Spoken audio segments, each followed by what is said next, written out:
This is an easy way for him to allow more Syrians to enter the country. The administration granted temporary protected status, or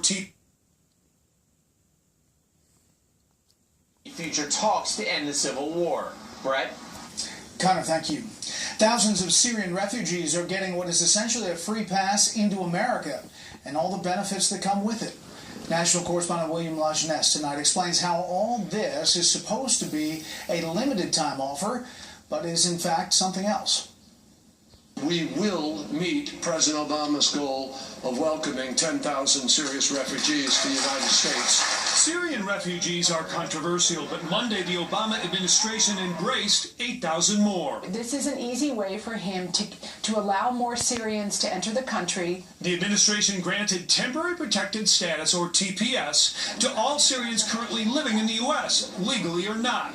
Those receiving amnesty can get a driver's license, a work permit, and welfare. I think it's a backdoor way of moving these Syrians who claim to be refugees toward permanent resident status. TPS is controversial because it doesn't apply to immigration limits set by Congress. Secondly, TPS typically only applies to a small group based on a specific event, like an earthquake or hurricane.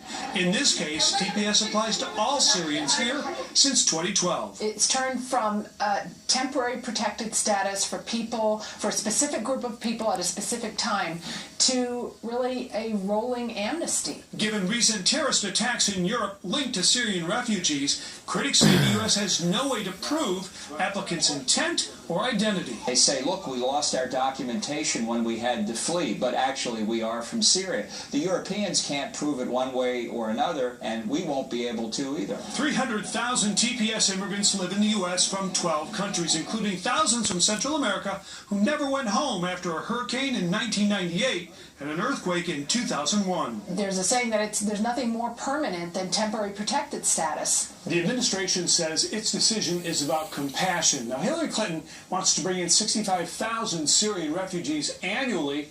Donald Trump wants no immigrants from terror-related countries. Brett? William, thank you. Aetna is the latest big insurer to signal it may get out of Obamacare.